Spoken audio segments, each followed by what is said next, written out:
Vivian Blackwood had one instruction for the mechanic: take her father's old convertible to an empty lot and burn it before midnight.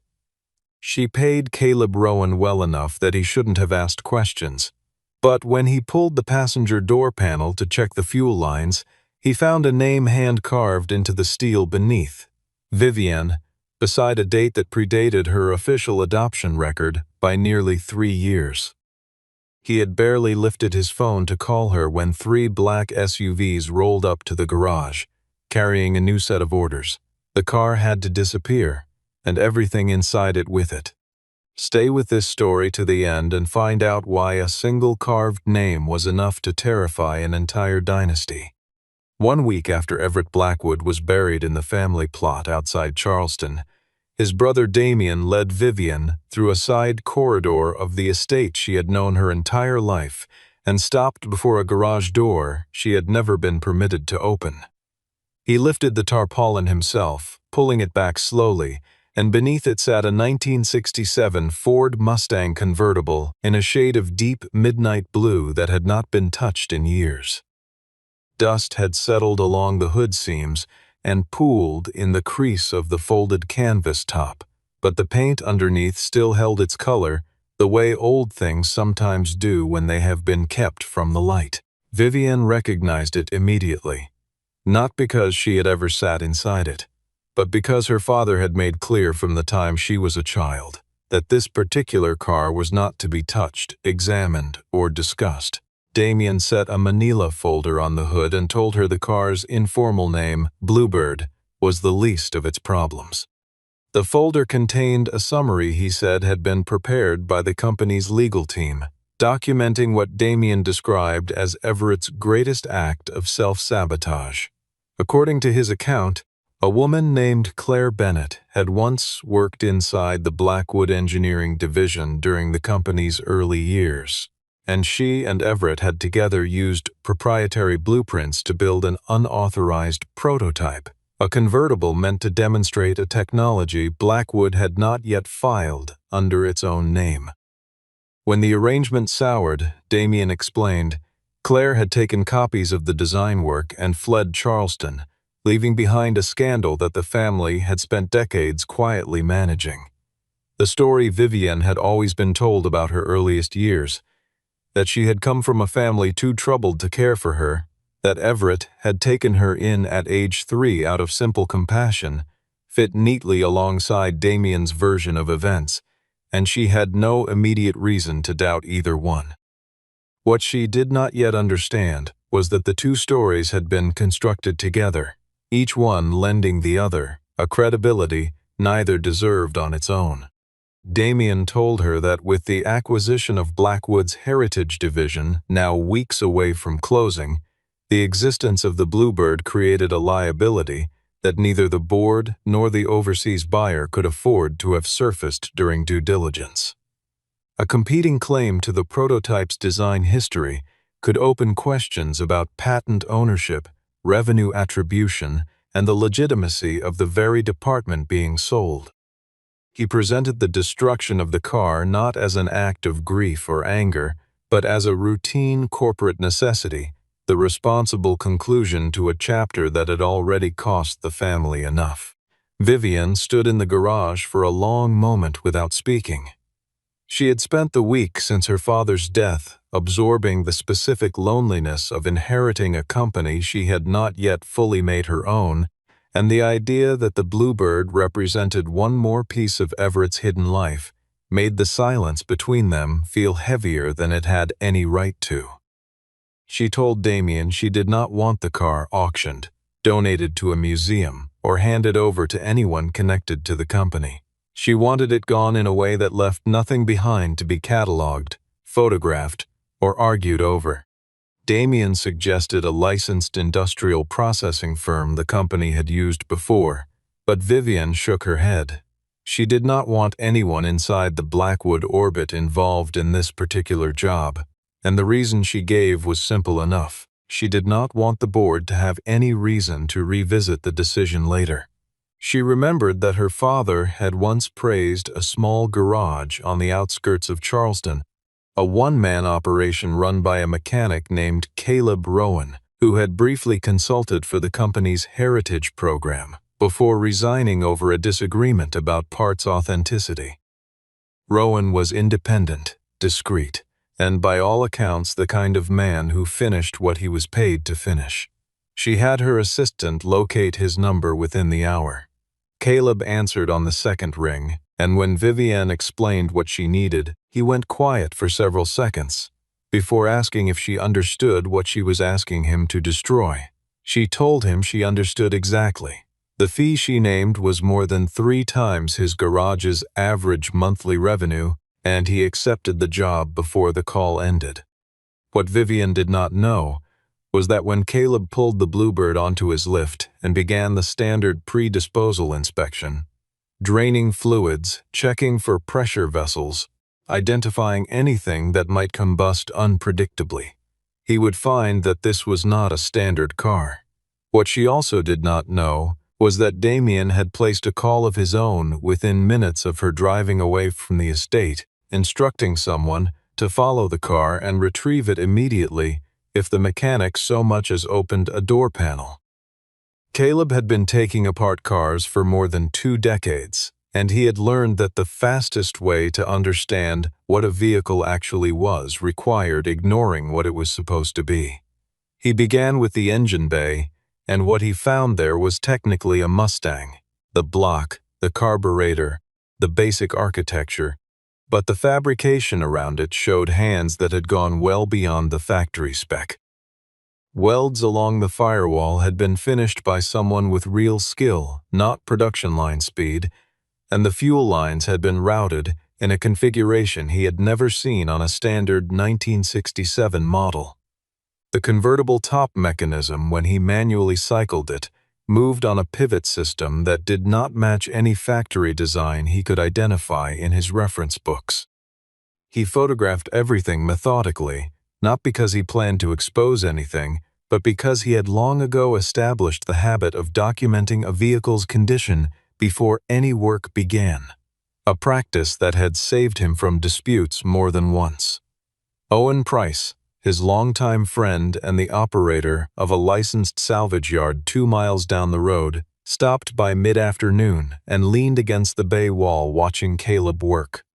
Owen told him, without particular subtlety, that a car belonging to the Blackwood family was not one to examine too closely when the job description read "burn it."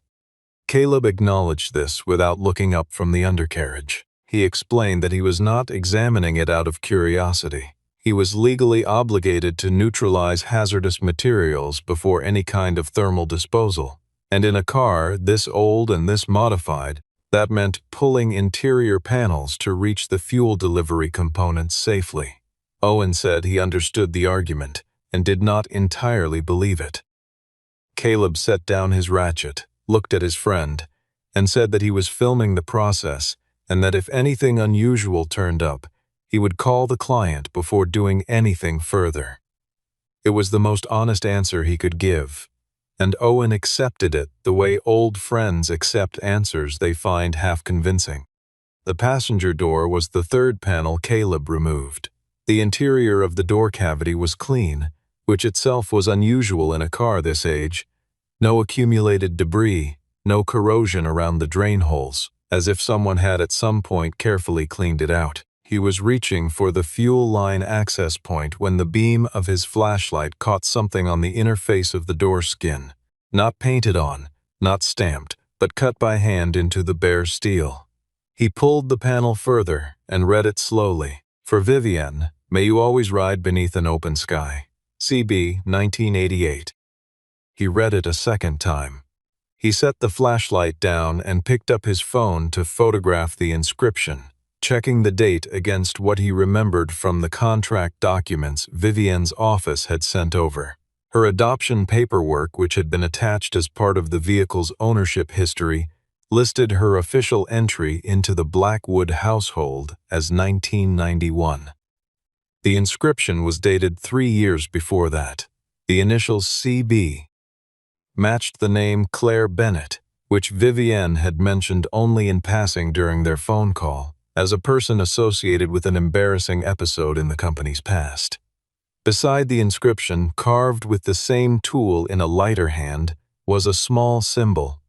A bird with its wings open, rendered simply, almost like a child's drawing but precise in the way only an engineer's hand could be. Caleb called Vivienne's office and was told she was in a board session that would run for several more hours. He sent a photograph of the inscription to the number on his contract. The image showed as delivered but did not register as opened. He had been staring at the photo on his own screen for less than 10 minutes when the sound of tires on gravel reached him through the open bay door, and he stepped out to find 3 black SUVs parked in a line across his lot. 4 men in business dress climbed out. The one who spoke first presented a document printed on Blackwood Industries letterhead, signed with what appeared to be Vivienne's digital signature, redirecting the vehicle to a different processing facility effective immediately. Caleb read the document twice. The signature formatting did not match the one on his original contract. The font spacing was different, and the document ID number was structured differently from the one Vivienne's office used. He told them he would release the vehicle only after speaking directly with Ms. Blackwood. The man who had spoken first did not raise his voice. He simply noted, with the specific calm of someone accustomed to being obeyed, that Caleb's operating licenses were due for their annual municipal review, and that reviews had a way of moving up the calendar when inspectors received inquiries. Caleb thanked him for the information and said he would still need to hear from the vehicle's owner before releasing it. After they left, he called Owen. By 9 that evening, the Bluebird was in an unmarked storage unit 20 minutes from the garage, covered under Owen's name, and Caleb was sitting alone in his empty bay reading a text from Vivienne that contained only 5 words. "Why is my name there?" Vivienne arrived at the garage before 8 the following morning, alone, without the town car or the assistant who normally shadowed her professional movements. She had dressed simply, and Caleb noticed she moved through the space the way people move through places that unsettle them. Carefully, attentively, not yet ready to settle on what they think. He showed her the door panel without preamble, and she crouched beside it for a long time. When she finally spoke, she said the handwriting on the CB inscription looked like the handwriting in a card she had received on her 16th birthday, unsigned, written in an old-fashioned cursive, mentioning that she had her mother's ability to see beauty in mechanical things. Damien had taken the card away within a day of its arrival, telling her it had come from a person who had been obsessed with the Blackwood family for years and that she should not be unsettled by it. She had believed him then. Caleb pointed out that the inscription was beneath a door liner that showed no evidence of having been removed in decades. The factory adhesive was intact and oxidized, the kind of aging that could not be manufactured recently. He walked her through the rest of what he had observed. The chassis showed fabrication signatures from at least 2 distinct workers. The mechanical components had been built by someone with a preference for structural precision and efficiency, while the body panels and folding roof mechanism reflected a different kind of intelligence, one interested in elegance, in the way a surface could be shaped to move through air or fold cleanly into itself. Under the passenger seat, faint but legible, were 2 sets of stamped tool marks on the metal floor, EB and CB. They were the kind of marks craftspeople used to identify their own work areas, a habit common in small prototyped shops where accountability mattered. Claire Bennett had not simply ridden in this car. She had built half of it. Vivienne stood up slowly and looked at Caleb with an expression that mixed something like controlled anger with something older and harder to name. She told him she was aware that a car with this kind of story attached to it would be worth significantly more than a car without one, and that she was not naive about the incentives a struggling garage owner might have to construct a narrative around a routine disposal job. Caleb did not argue with her. He picked up the keys from the workbench and held them out. He told her she could take the car wherever she chose and do with it whatever she had originally planned. The fact that he made no attempt to negotiate, no move to leverage what he had found, stopped her more completely than any argument could have. She did not take the keys. After a long silence, Caleb said he only had one question before she decided, if her father had genuinely wanted this secret destroyed, why had he kept the car in a private garage on the family estate where he could be absolutely certain she would one day encounter it? Vivienne did not answer that question, but she also did not leave. It was while they were examining the folding roof mechanism that Caleb found the anomaly, a crossbar in the rear section of the convertible top frame that was fractionally heavier than it should have been, heavier than any structural purpose required. He worked it loose carefully, and from inside the hollow steel bar, he extracted a rolled piece of cloth. Inside the cloth was a small magnetic tape cassette, the kind used for personal recording in the late 1980s, and a brass key stamped with the number 214. The label on the cassette was written in the same hand as the inscription, "Vivi, when you're ready." Vivienne took the cassette and held it without speaking. Vivi was the name her father had called her only when no one else was present. Not a public name, not a formal name, a name that belonged to a version of their relationship that existed entirely outside the machinery of the Blackwood household.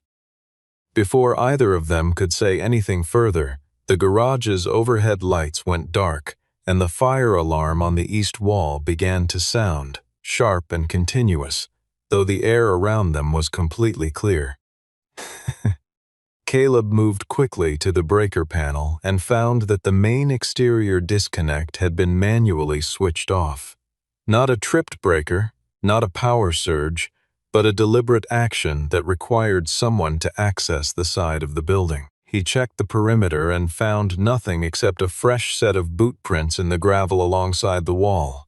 Whoever had done it had not come inside, had not disturbed any equipment, had not taken anything. The sole purpose had been to create enough confusion and noise to move two people away from a car in a storage bay.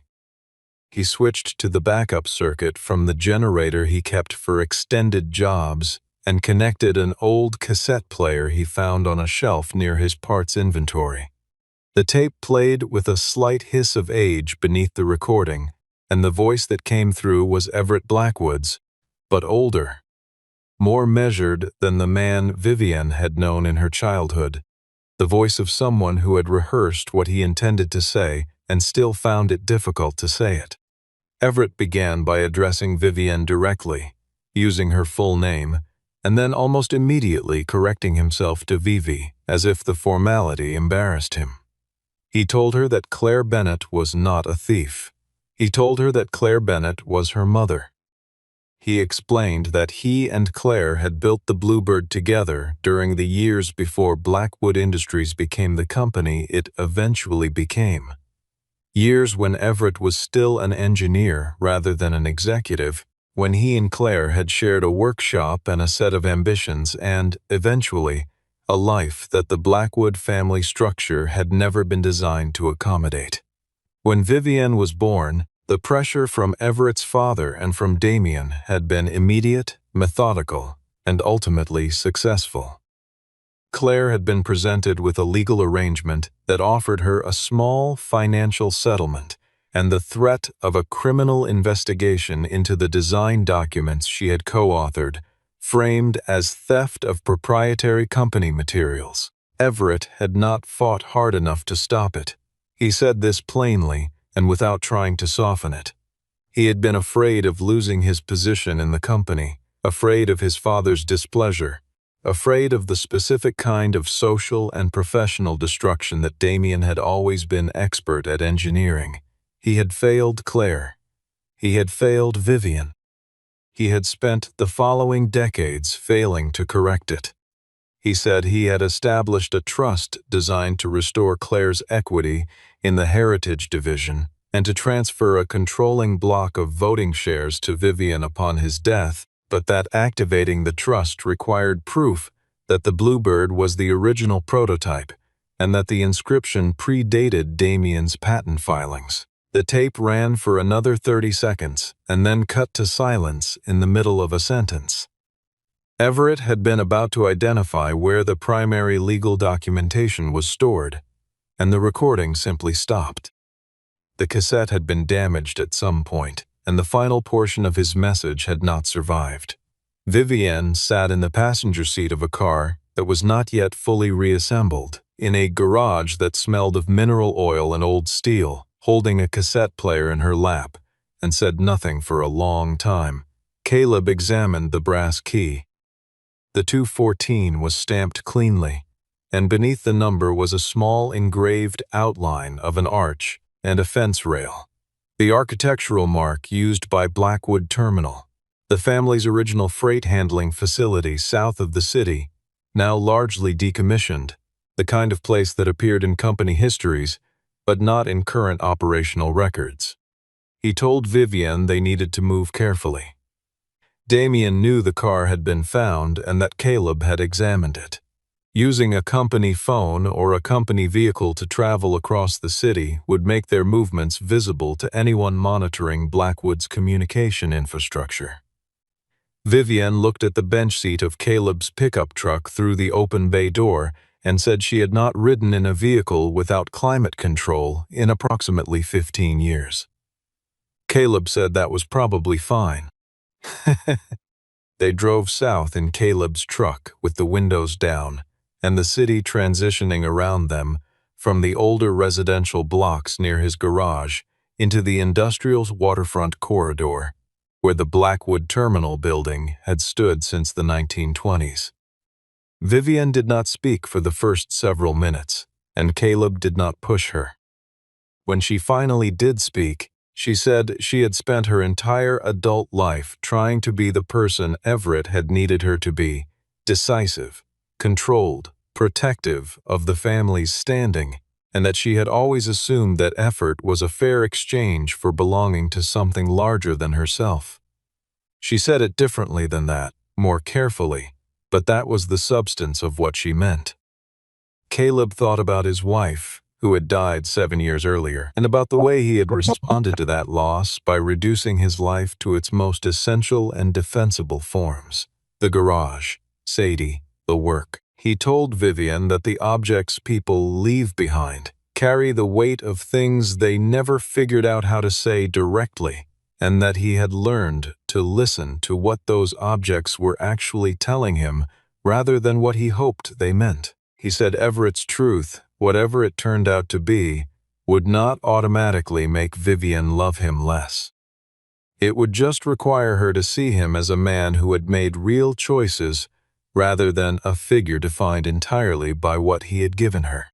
She told him no one had ever said something like that to her without immediately following it up with a recommendation about how to manage the situation publicly. Caleb said he did not have a public relations strategy to offer. She looked out the window and almost smiled. The storage section of Blackwood Terminal was in the building's lower level, accessible through a side entrance that had not been updated since the building's partial renovation in the early 2000s. Key 214 fit the lock on a row of narrow archive cabinets that lined the far wall of the space. When Caleb turned the key and opened the drawer, they found a single manila envelope and, resting on top of it, a folded note. The envelope was empty. The note had been written recently. The ink was fresh, the paper undiscolored. It said, "You are 38 years too late." Caleb crouched beside the cabinet and examined the dust pattern on the surrounding floor. The disruption was recent, days old, not weeks, and the disturbed zone extended from the cabinet to the far wall, suggesting someone had moved items out in some volume, not simply opened a single drawer. He checked the gap between the cabinet's back panel and the wall and found a corner of an envelope caught in the frame, torn as if it had fallen and been missed during a hasty retrieval. The return address printed on the remaining corner read Claire Bennett, Portland, Maine. He showed it to Vivienne in silence. 15 minutes later, a woman appeared at the terminal's side entrance.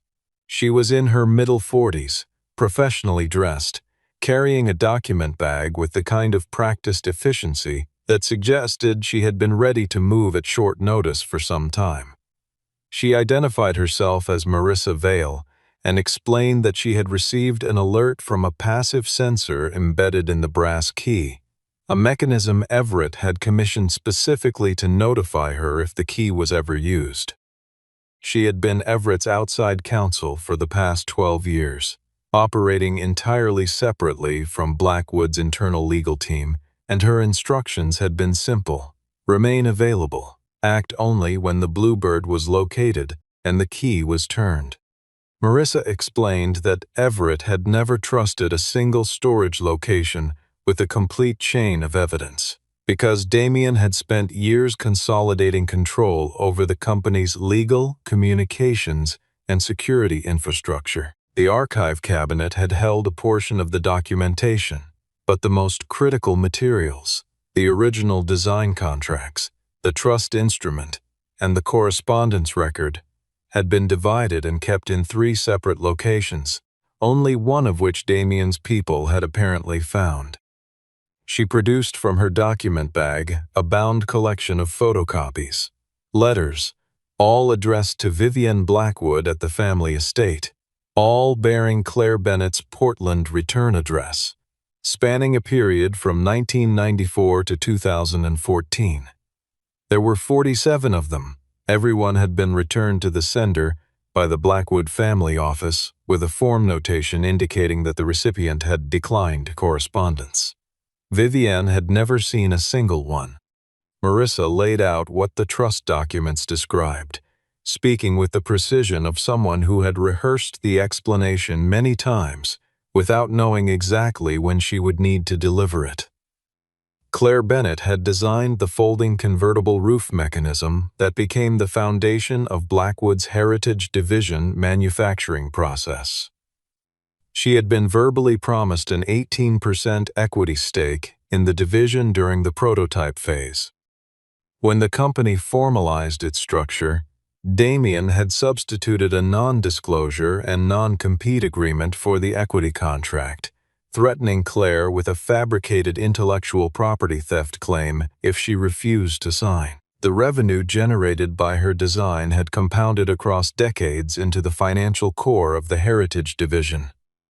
The same division now being sold to an overseas consortium for a sum that would erase the liability if the sale closed before anyone audited the original patent filings. Everett had established the trust specifically to correct this. It would restore Claire's equity attribution and transfer to Vivienne a voting block large enough to prevent any division sale without her direct consent. To activate it, they needed to establish through independent verification that the Bluebird was the original prototype, that the inscription predated Damien's patent applications, and that Claire's tool marks established co-authorship of the design. If those 3 conditions could be documented, the trust would supersede Damien's board majority on any vote affecting the Heritage Division. Vivienne absorbed all of this without interrupting. Before Marissa finished, both their phones registered the same news notification. Blackwood Industries had filed a complaint with city law enforcement, alleging that a former contractor named Caleb Rowan had stolen a vehicle valued at several $1 million from the Blackwood estate and was using it to extort the company's CEO. The account freeze on Rowan Heritage Garage processed the following morning. Caleb discovered it when an automatic payment for a parts order failed, and within 2 hours the city's licensing office had contacted him to schedule what they described as a routine compliance review of his hazardous materials storage and business registration. By noon, 3 of his standing client accounts had sent politely worded messages placing their vehicles on indefinite hold pending resolution of what one of them called an ongoing legal situation. A photograph taken through his garage window, Caleb and Vivienne standing beside the disassembled door panel the previous afternoon, had appeared in a business news publication beneath a headline that described an unnamed mechanic leveraging a grieving executive's emotional state for financial gain.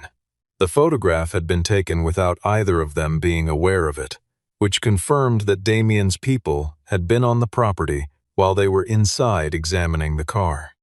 Vivian came to the garage that afternoon and offered to retire his outstanding business loans, assign her personal legal team to his defense, and issue a public statement clearing his name. Caleb listened to all of it and then told her he could not accept money paid to him personally, because accepting it would confirm the exact narrative being constructed against him, that he had taken the car in exchange for financial concessions from a wealthy client. What he needed from her was simpler and harder. He needed her to publicly confirm in her own name that she had contracted him voluntarily and that she had never been coerced. Vivian stood at the edge of his workbench and looked at the floor. She said that making that statement before they had the complete evidence in hand would mean openly opposing Damien before the board had any reason to take her side, and that she was not certain the outcome would be survivable for the company. Caleb told her that Damien had spent a lifetime keeping her afraid of exactly that calculation, and that it worked because she had let herself believe that every ethical choice she might make carried an automatic catastrophic price tag. He was not unkind when he said it. He was direct in the way people are direct when they have nothing to protect except the truth. Vivian did not respond to him immediately.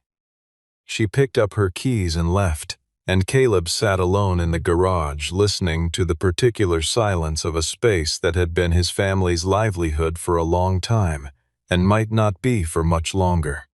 That evening, Sadie called from her dormitory, having seen the news item on a campus newsfeed. Caleb told her it was complicated and that she should not worry. She said she was not worried, that she was annoyed, and then she said something he had not expected her to say. She told him he had always explained restoration work to her as the practice of keeping the truth of an object intact rather than making it look like something it had never been, and that she hoped he was applying the same principle to himself. He did not answer her right away. He sat with what she had said until it stopped sounding like a compliment and started sounding like instruction. The next morning, Vivian walked into a scheduled board session and, before the agenda item for the Heritage Division sale could be called, stated plainly that she had engaged Caleb Rowan as an independent contractor, that the engagement had been voluntary, that she had not been coerced, and that she was requesting a formal postponement of the division sale, pending an independent review of the division's patent history. Damien moved immediately to table her request and called for a confidence vote. He had the numbers, and the motion to delay the sale failed. Vivian voted against it alone. On his way out of the chamber, Damien handed her his phone. The screen showed a security camera image. Claire Bennett, walking through the lobby of the Blackwood Industries building in downtown Charleston at 11:47 the previous evening. Vivian's first instinct when she saw the footage was to conclude that Claire had been working with Damien all along, that the archive cabinet had been emptied not by his operatives, but by the woman who knew exactly what it contained. She said this to Caleb, and he heard the specific quality of the accusation. It was the conclusion of someone who had spent a lifetime learning to suspect the people most likely to have loved her. He told her the footage showed Claire entering a building, not a motive, and that there was a considerable distance between the two. They found Claire at a small hotel on the edge of the historic district, registered under a name Caleb, recognized as her family name before her marriage, a name that would not appear in any Blackwood system. She opened the door when they knocked and did not appear surprised to see either of them. Claire did not pretend the meeting with Damien had not happened. She told them she had received word of Everett's death through a former colleague, and shortly after, she had received a message from Damien offering to return a portion of the royalties she had been owed for decades if she would sign a sworn affidavit stating that she had voluntarily relinquished her parental rights and had separately and willingly transferred the convertible roof design to Blackwood Industries without any prior agreement or expectation of equity. She had gone to his office pretending to consider the offer. While she was there, she had asked to use the restroom adjacent to his private archive room, and she had used that access to retrieve a folder she had known he kept there. Not the trust document which he had moved, but the original non-disclosure agreement Blackwood's legal team had coerced her into signing, which contained language that directly contradicted his public account of the arrangement. She had the folder with her. She placed it on the table between them. Vivian asked her why she had not come forward publicly before, not cruelly, but with the full weight of 20 years of unanswered questions behind it. Claire said she had been afraid, and then said she had been ashamed, and then said she had eventually convinced herself that Vivian had received her letters and had made a considered choice to remain a Blackwood, and that appearing and disrupting that life would cause more damage than absence already had. She said she had been wrong about that. She did not present it as an excuse. Caleb moved to the far side of the room and found something to do with his hands, giving the two women the full distance the conversation required. He had learned, in the years since his wife died, the particular skill of being present without occupying the center of a moment that did not belong to him. What they still lacked was the trust document itself, the one that would give Vivienne the voting authority to block the sale. Claire told them Everett had always kept the final copy somewhere that bore all three signatures, his, hers, and the notary's, somewhere connected to all three of them. Caleb asked what she meant by connected. She said Everett had told her once, years before his death, that the most important things he had ever made were the Bluebird and Vivian, and that he had tried to keep them close to each other when he could not keep himself close to either. Caleb was quiet for a moment. Then he walked out to his truck, called Owen, and told him to meet them at the storage unit in 45 minutes and bring a socket set. The convertible top mechanism, when fully disassembled, revealed a secondary cross member running the width of the frame at the rear of the roof structure, a bar that served no structural purpose Caleb could identify in standard engineering terms. He worked it loose over the course of 20 minutes and removed the end cap on the driver's side. Inside the hollow tube was a sealed aluminum sleeve, the kind used for archival document storage, waterproofed and crimped at both ends. He passed it to Vivienne. She opened it carefully. Inside were 3 items: a trust instrument dated 1993, bearing Everett's signature and Claire's signature, and a notary seal, a technical drawing of the convertible roof mechanism with both EB and CB attributed in the drafting block, and a photograph, small and faded, of Everett and Claire standing beside the Bluebird on what appeared to be a coastal road, with a child, perhaps 2 years old, sitting on the hood and laughing at something out of frame. The child was wearing a blue dress. On the back of the photograph, in Everett's handwriting, Vivi's first ride, 1989. Before they could reach Marissa, Vivian's phone notified her that Blackwood Industries had issued a public statement announcing that Caleb Rowan's contract had been formally terminated and that the Bluebird would be ceremonially processed the following morning at the company's original manufacturing facility. A public event framed as Blackwood Industries closing a difficult chapter and preparing for its next evolution.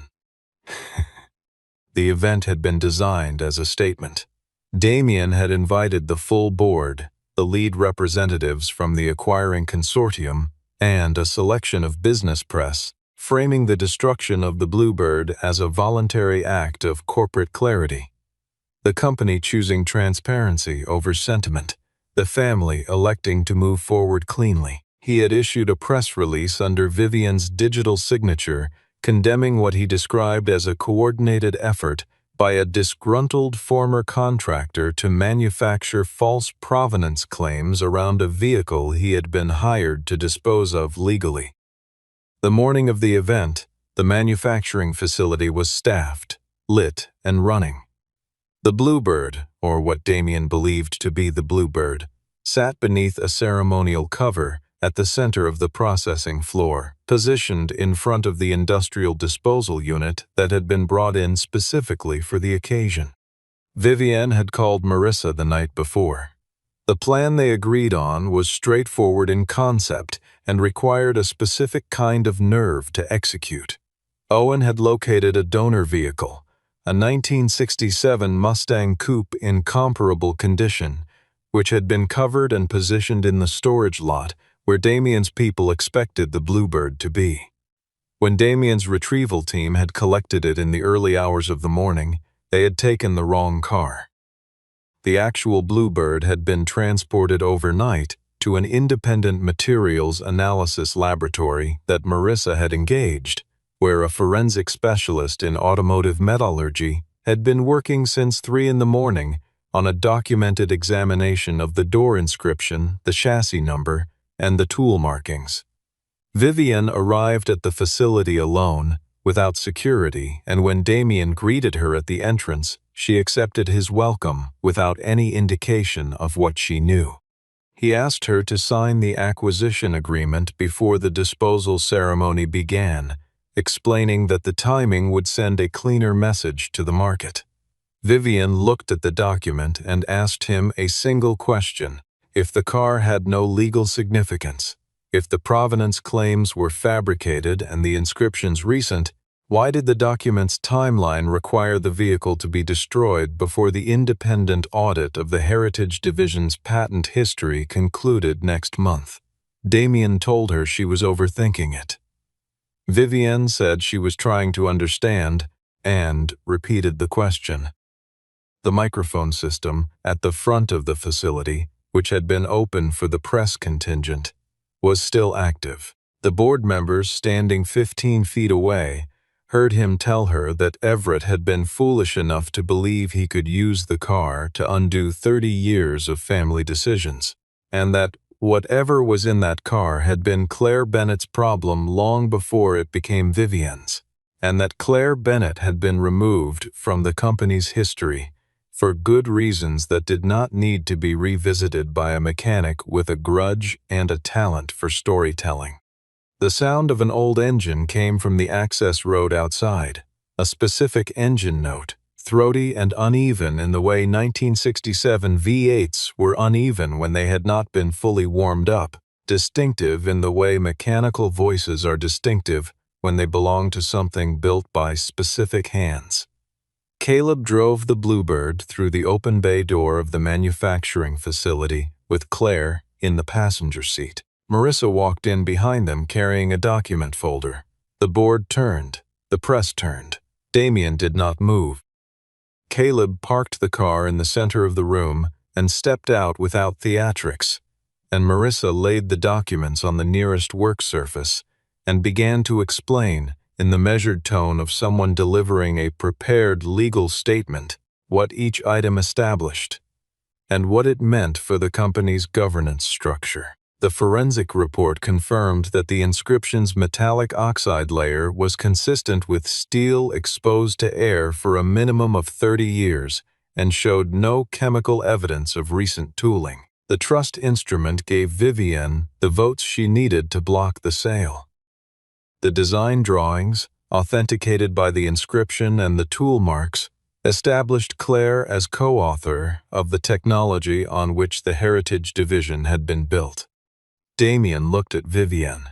She looked back at him across the floor of a building that had belonged to her family for 3 generations, and she said the only thing worth saying in a room full of people who had just heard a man confirm, in his own words, what he had spent decades denying.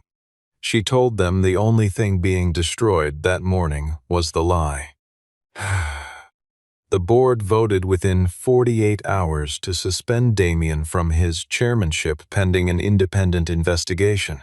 The investigation, once underway, moved with the momentum that financial misconduct investigations develop when the primary subject has been operating with unchecked authority for a long time.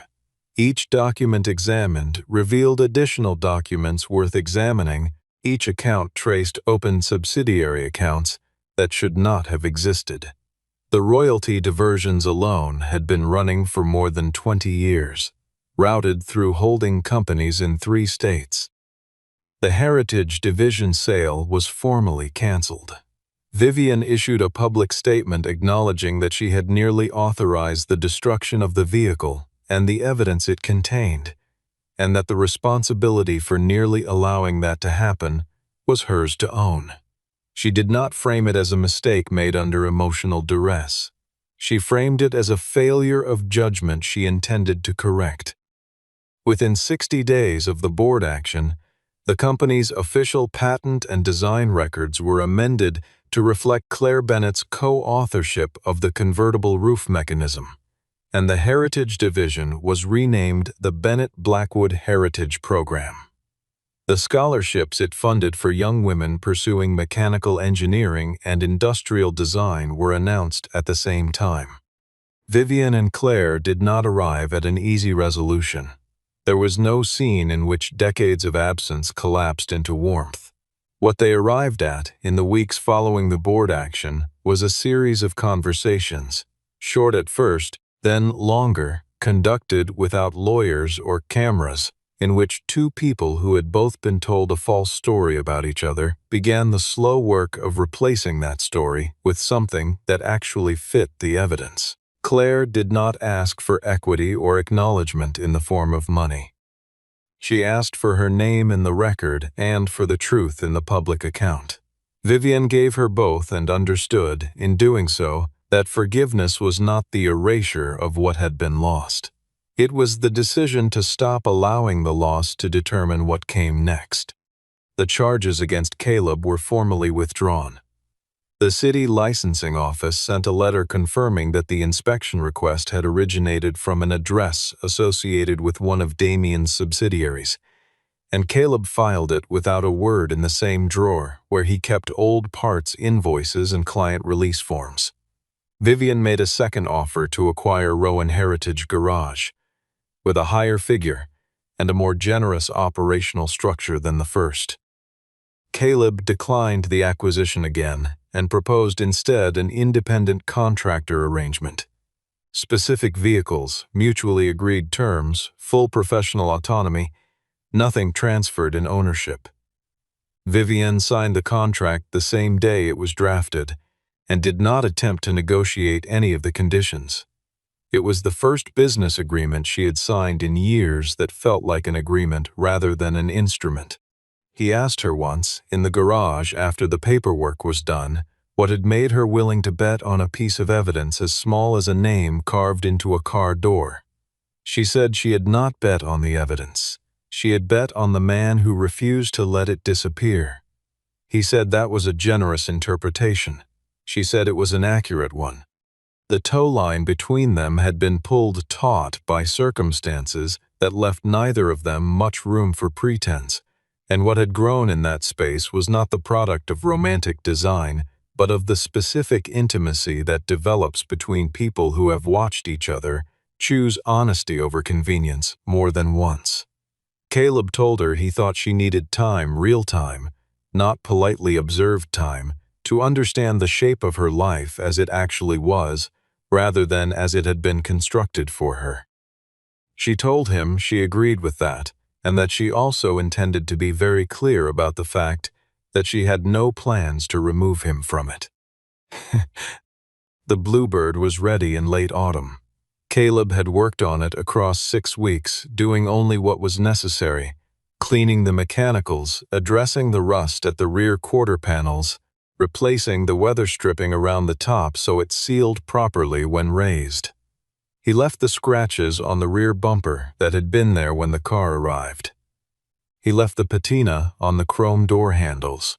He left the inscription exactly as he had found it, and photographed it again once the car was complete, in good light, so the documentation was clear and permanent. The car became the centerpiece of an exhibition at the Charleston Heritage Center, mounted under the title The Bennett Blackwood Prototype. Origins of a Design. Every panel label credited both names. Claire attended the opening and stood beside the car for photographs, which she had not been photographed beside in nearly 40 years. Vivian introduced her as the co-designer of the car, and as her mother, in that order, without hesitation, in front of the assembled press and board members, and the small crowd of engineering students who had come on scholarship invitations. Sadie drove down from her university for the opening weekend and met Vivian in the museum's courtyard during the reception. Caleb watched from across the room. He could not hear the conversation, but he could see Sadie laugh at something, genuinely, the way she laughed when she was surprised by something she found unexpectedly right. Later, in the parking lot, Sadie told him she had noticed he was wearing a collared shirt. He said he had not been aware of that. She said she was certain he had been completely aware of it, and left the subject there. On the Sunday after the opening, Vivian drove to the garage and asked Caleb if he would come with her. She had the keys to the Bluebird. He followed her to the Heritage Center's loading bay, where the car had been released for its first post-restoration road test, and when she opened the driver's door and looked at him, he told her this was her car. It had always been made for her, and she should drive it. She adjusted the mirror and sat with both hands on the wheel for a moment, before she reached down and lowered the convertible top. The mechanism worked exactly as it had been designed to work, folding cleanly and settling into its compartment without a sound. The coastal road they took ran south from the city along a stretch of barrier island that had not changed much in 60 years, and the afternoon sky above it was the specific shade of blue that belongs to the transition between late summer and early fall, wide and unhurried, the kind of sky that makes the horizon look like a beginning. She had told him once that she had wanted to burn the car because she believed that destroying the past was the same thing as escaping it. She understood now that the past was not destroyed by fire. It was only freed by honesty, by letting it be exactly what it had been, fully and without management, until it no longer had the power to pretend to be something else. Caleb said a mechanic could not guarantee smooth roads. He could promise not to leave when the engine made a noise he did not immediately understand. The Bluebird moved down the coast road under a sky that had room for all of it. The grief, the years, the names that had been hidden, and the names that had finally been spoken. The inscription was still there beneath the door panel, invisible from the outside, where Claire had placed it the year Vivian was born. For a child who would one day ride beneath an open sky, in the car that two people had built together before the world convinced them they were not allowed to. That name had started all of it, and now, with the road ahead, and the top folded down and the right people finally in the right seats, it was simply the beginning of what came next.